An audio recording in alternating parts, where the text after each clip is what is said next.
La fête des pains sans levain devait durer 7 jours entiers, représentant une période parfaite, une période spirituelle parfaite. 7 est le nombre de la perfection spirituelle.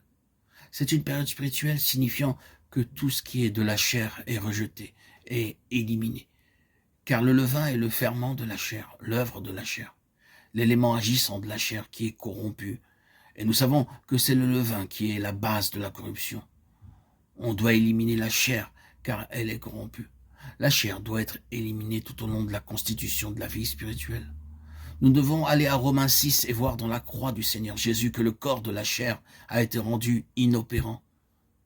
Là, nous reconnaissons que cette chair est éliminée par Dieu.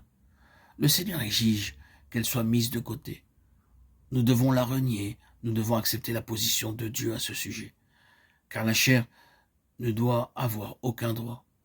Cela ne signifie pas que nous ne serons jamais tentés dans le domaine de la chair, ni que nous ne serons jamais conscients que la chair est là. Mais cela signifie que nous devons renier la chair, bien que nous puissions être touchés par elle. Nous devons reprendre le terrain, répudier la chair et dire « Je me répands, je mets cela derrière. Je reconnais qu'elle est corrompue et qu'elle corrompra tout et je la rejette.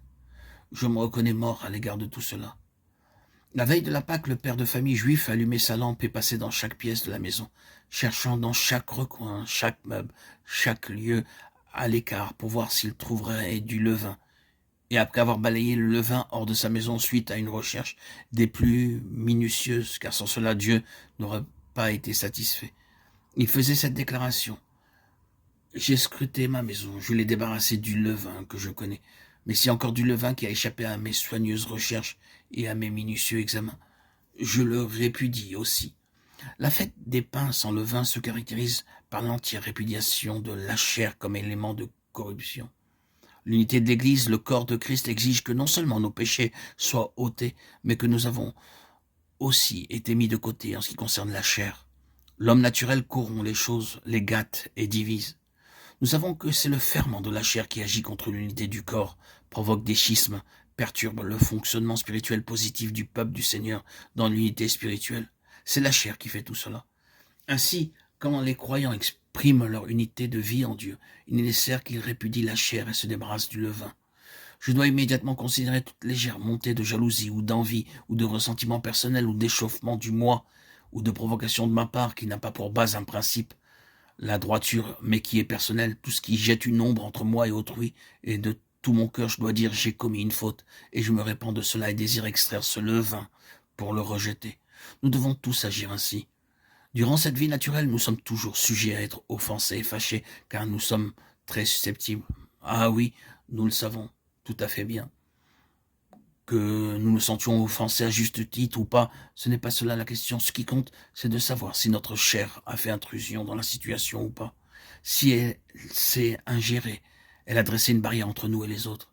Et nous devons confesser cette faute dont nous avons été coupables. Ne nous excusons pas sans cesse parce que les autres ont été plus injustes envers nous que nous envers eux, ni ne cachons nos propres torts parce que les autres ont tort. Nous devons simplement examiner et dire « Je ne devais pas réagir comme je l'ai fait, je dois rechercher la grâce de rendre le bien pour le mal. » Nous ne faisons pas toujours cela, même aucun de nous. Mais à moins que nous ne fassions cela, à moins que nous ne soldions continuellement nos comptes, une barrière va se dresser entre nous. Le corps de Christ dans son unité corporative est fondé sur le principe agissant de Romains 6 et de Colossiens 2, 11, 12. Le corps de la chair est circoncis, rejeté au loin.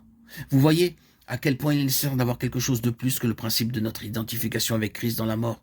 Il doit y avoir non seulement le principe, mais le fonctionnement actif du principe. Le principe ne fait probablement rien d'autre que de nous mettre dans une fausse position. Et il en sera ainsi s'il n'est pas appliqué. Nous pouvons être trompés par l'erreur, mais nous pouvons aussi l'être par la vérité en tant que telle. Beaucoup de personnes sont trompées par la vérité. Elles ont le principe, elles ont la doctrine, et pour elles, c'est l'aboutissement de tout. Elles ne voient pas que ce qui est nécessaire, c'est que le principe soit agissant, et que ce doit être par la vie. Vous voyez que la vie corporative d'Israël était basée sur cette deuxième chose, le rejet de la chair.